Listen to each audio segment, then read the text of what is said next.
Assalamualaikum warahmatullahi wabarakatuh. Waalaikumsalam Waalaikumsalam warahmatullahi warahmatullahi Waalaikumsalam wabarakatuh. warahmatullahi wabarakatuh. wabarakatuh. Selamat siang Ibu Devi Rahmiati SPD MPD dan teman-teman sekalian. Terima kasih atas waktu dan kesempatan yang diberikan kepada kami. Perkenalkan, nama saya Luis Vigo Fardila dengan NPM 245060009 yang akan menjadi moderator sekaligus memandu jalannya presentasi mengenai landasan historis pendidikan bagian 2 oleh kelompok 6. Materi ini akan membahas bagaimana pendidikan di Indonesia berkembang dari masa lalu hingga masa kini, serta pengaruhnya terhadap sistem pendidikan yang kita nikmati sekarang. Sebelum memulai pemaparan materi, saya akan memperkenalkan presenter yang akan memaparkan materi, yaitu yang pertama ada Rizka Septiani dengan NPM 245060001, Cilvi Fibri Avianti dengan NPM 245060005, Memei Mailani Putri dengan NPM 245060016, Fitriati Rahmadani dengan NPM 245060018, dan yang terakhir ada Naila Amalia Firza dengan NPM 245060029. Untuk presenter yang akan menjelaskan subbahasan materi pertama presentasi, dipersilahkan. Pertama ada landasan historis pendidikan. Landasan historis pendidikan adalah sejarah pendidikan di masa lalu yang menjadi acuan terhadap perkembangan pendidikan di masa kini. Landasan historis pendidikan merupakan landasan pendidikan yang berhubungan dengan sejarah pendidikan. Sejarah atau histori merupakan keadaan masa lampau dengan segala macam kejadian atau kegiatan yang didasari oleh konsep-konsep tertentu.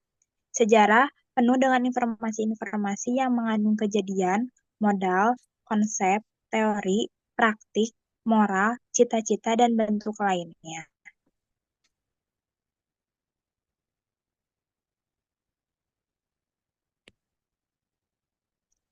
Yang selanjutnya ada pergerakan zaman pendidikan militerisme Jepang.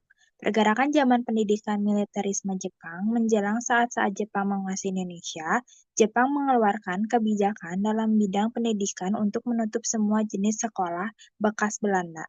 Hal ini dilakukan guna menghapus pengaruh berat pada orang Indonesia. Sistem pendidikan yang diterapkan pada masa pendudukan Jepang difokuskan pada kebutuhan perang Jepang. Kala menguasai Indonesia, Jepang tengah menghadapi Perang Asia Timur Raya. Sekolah dasar di Indonesia pada masa pendudukan Jepang menekankan pendidikan praktik.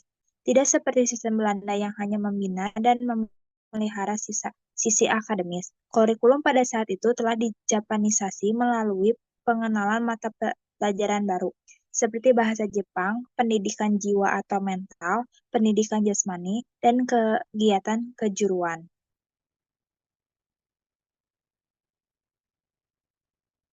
Selanjutnya ada kebijakan pendidikan yang ditempuh militer Jepang di Indonesia.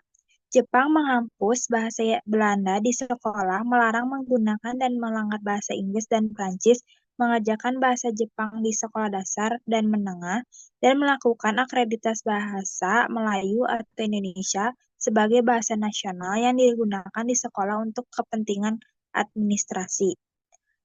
Jepang mengganti dualisme pendidikan yang seharusnya diterapkan oleh Belanda, yaitu pendidikan Eropa dan pendidikan Bumi Putera. Pemerintah Jepang juga menghapus ajaran sejarah Belanda dan Eropa dan menggantikan dengan sejarah Asia, Jepang, dan Indonesia. Mereka juga menerapkan aktivitas fisik dan mengadakan latihan militer di sekolah menengah secara intensif.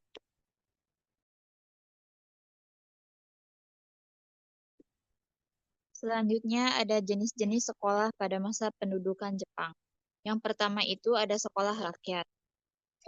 Sekolah rakyat yang terbuka untuk semua golongan dengan lama masa belajar selama 6 tahun. Nah, yang kedua ada sekolah menengah pertama yang biasa disebut kalau di kita itu sekolah SMP.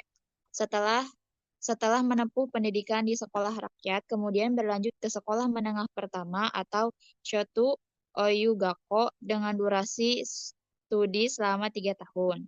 Nah, yang ketiga ada sekolah menengah tinggi. Sekolah ini mengajarkan pendidikan umum yang bertujuan untuk mempersiapkan siswa untuk sekolah tinggi. Mereka yang diterima di SMT adalah mereka yang berhasil lulus ujian kelulusan sekolah menengah pertama negeri ini.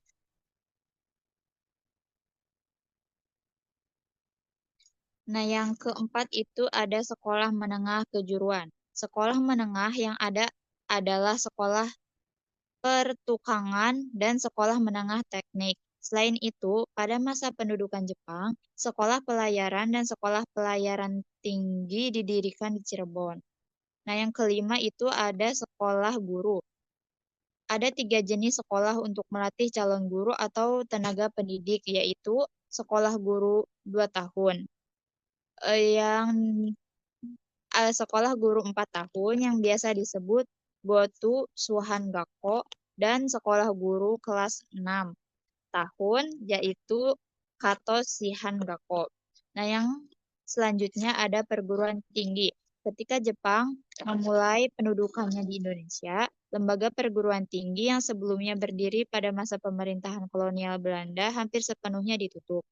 Tahun 1943 menandai dimulainya pembukaan universitas pada masa pendudukan Jepang setelah hampir semua ditutup. Beberapa perguruan tinggi yang dibuka yaitu Sekolah Kedokteran Tinggi di Jakarta yang dibuka kembali pada tahun 1943.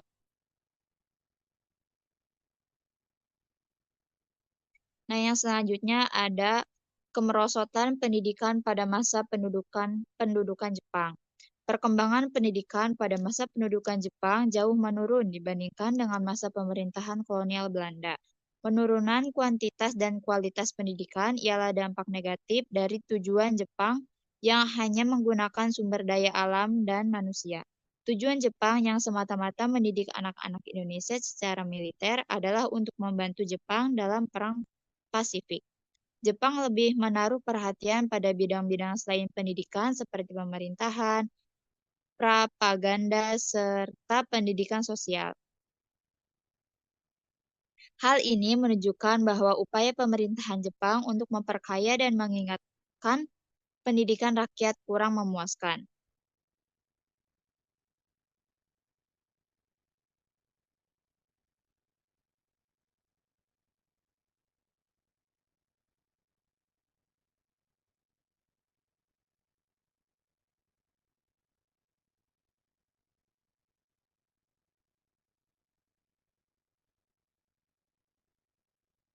Pada masa pendudukan Jepang, jumlah siswa SD menurun 30%, sedangkan siswa SMP menurun 90%.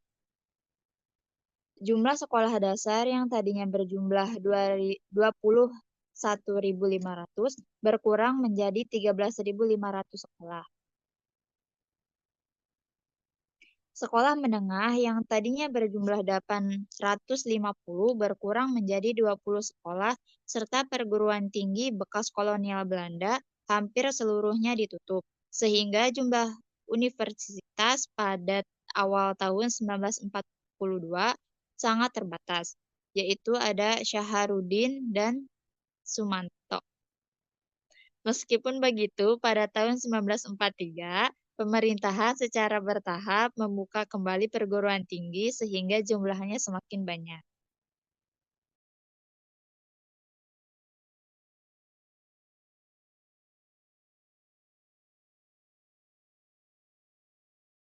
Pendidikan Indonesia periode udah Pendidikan Indonesia periode 1945 sampai 1969 pada masa kemerdekaan Indonesia, khususnya pada awal waktu tahun 1945 sampai dengan tahun 1969, cita-cita pendidikan nasional bangsa Indonesia sudah melakukan 5 proses revisi dan perubahan, seperti yang telah ditulis dalam Surat Keputusan Materi Pendidikan, Pengajaran dan Kebudayaan PP dan PPK pertanggal 1 Maret 1946 bahwa tujuan pendidikan bangsa Indonesia berpusat kepada penanaman jiwa kepahlawanan. Kurikulum pada satuan pendidikan pada masa ini bertujuan untuk dapat meningkatkan dan mengembangkan kesadaran para pelajar Indonesia untuk menjadi bagian yang dari berbangsa dan bernegara dapat mengembangkan pendidikan jasmani, mewujudkan pendidikan perilaku dan karakter, serta mampu memberikan perhatian lebih kepada kesenian dan kebudayaan yang ada di Indonesia. Fokus utama pendidikan pada periode ini adalah pemerintah wajib menuntaskan pendidikan, wajib belajar 9 tahun sebagai langkah untuk anak-anak bangsa menyelesaikan pendidikan dasar. Pendidikan masa awal kemerdekaan di Indonesia berlandas Pancasila sebagai falsafah negara pada tiap-tiap pembelajaran yang diberikan pada siswa. Sistem pendidikan pada Orde Lama di Indonesia terbagi menjadi dua tahap, yaitu periode 1945 sampai 1950 dan periode 1950 sampai 1966. Sistem pendidikan lama 1945 sampai 1950, pendidikan rendah, pendidikan guru, pendidikan umum, pendidikan keguruan, pendidikan teknik, pendidikan tinggi Republik, pendidikan tingkat tinggi pendudukan Belanda.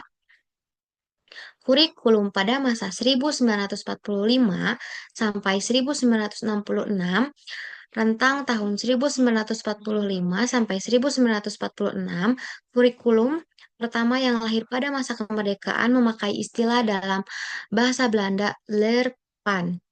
Artinya, rencana pembelajaran berubah arah pendidikan lebih bersifat politis dan orientasi pendidikan Belanda kepentingan nasional. Kurikulum yang berjalan saat itu dikenal dengan sebutan Rencana Pembelajaran 1947 yang baru dilaksanakan pada tahun 1950.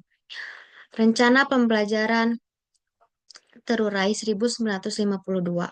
Kurikulum ini lebih merinci setiap mata pelajar yang disebut Rencana Pembelajaran terurai 1952. Silabus mata pembelajaran yang jelas dan seorang guru mengajar satu mata pelajaran.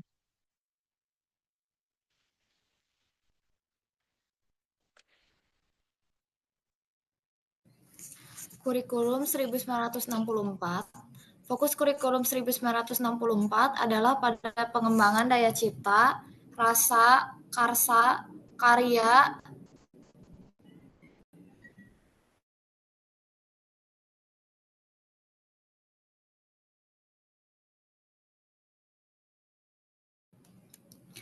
Kurikulum 1964. Fokus kurikulum ini adalah pada pengembangan daya cipta, rasa, karsa, karya, dan moral atau pancawardhana. Mata pelajaran diklasifikasikan dalam 5 kelompok bidang studi, yaitu moral, kecerdasan, emosional atau artis, keterampilan, dan jasmania. Mengenai pelaksanaan UU nomor 4 tahun 1950, Jungto UU No 12 tahun 1954 dapat dilihat pada beberapa jenis pendidikan dan kegiatannya, yaitu pendidikan jasmani, pendidikan orang dewasa, pendidikan luar biasa, pendidikan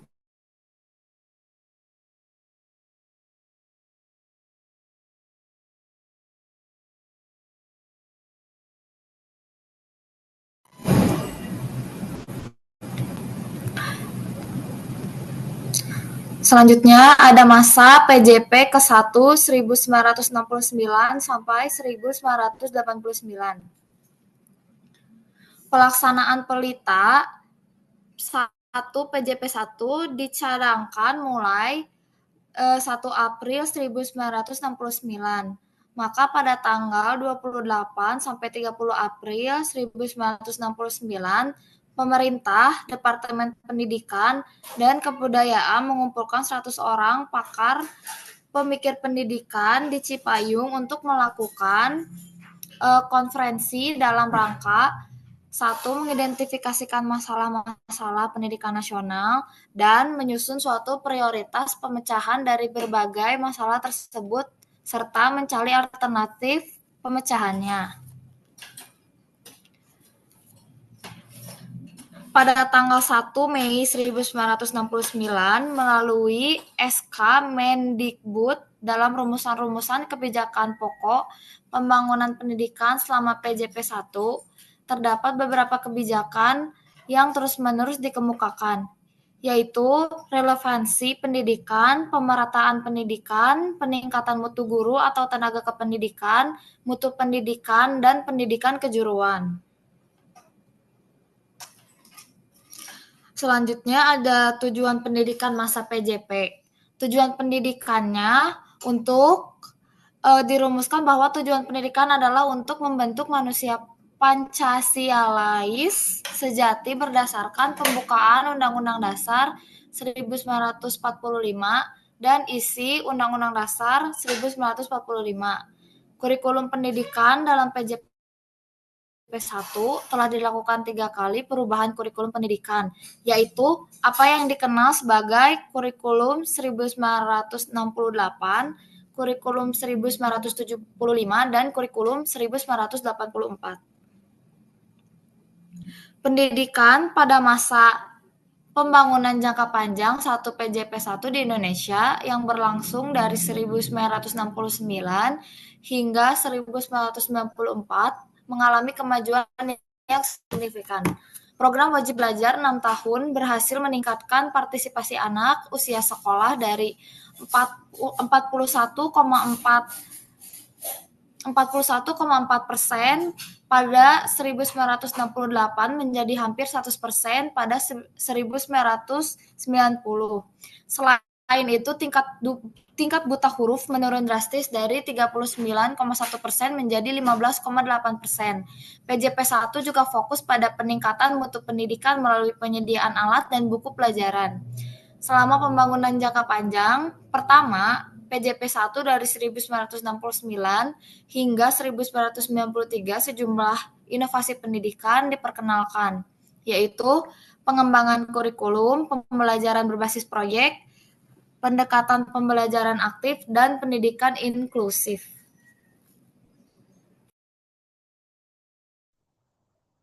Baik, selanjutnya ada pendidikan masa kini. Pendidikan merupakan fondasi utama bagi kemajuan suatu bangsa, dan dalam era digital ini, pembelajaran masa kini telah mengalami transformasi yang signifikan. Teknologi telah menjadi katalisator utama perubahan ini, memungkinkan metode pembelajaran yang lebih dinamis, interaktif, dan relevan.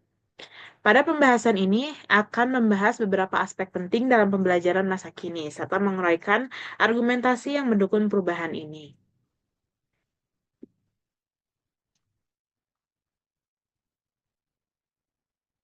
Aspek-aspek pendidikan masa kini. 1. Teknologi sebagai fasilitator pembelajaran. 2. Pembelajaran kolaboratif dan interaktif, di mana pembelajaran masa kini menekankan kolaborasi dan interaksi antara siswa dan guru. Ketiga, personalisasi pembelajaran. Teknologi juga memungkinkan personalisasi dalam pendidikan. Sistem pembelajaran cerdas dapat menyusun kurikulum yang disesuaikan dengan kebutuhan masing-masing siswa.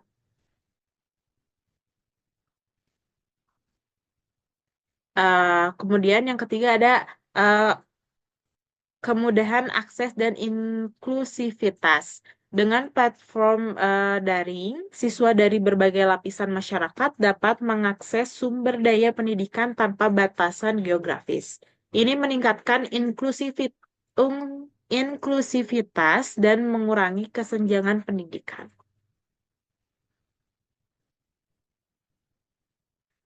Nah, pada pembelajaran masa kini, tidak hanya fokus pada pengetahuan akademis, tetapi juga pada pengembangan keterampilan abad 21. Siswa diajak untuk mengembangkan kreativitas, kritis berpikir, komunikasi, dan kerjasama keterampilan yang sangat penting dalam menghadapi tantangan masa depan. Pembelajaran masa kini adalah sebuah revolusi dalam dunia pendidikan didorong oleh perkembangan teknologi. Transformasi ini membawa dampak positif terhadap aksesibilitas, aksesibilitas, keterlibatan siswa, dan pengembangan keterampilan yang relevan. Meskipun tantangan dan adaptasi masih diperlukan, pembelajaran masa kini memberikan landasan yang kuat untuk mencetak generasi yang siap menghadapi kompleksitas dunia modern.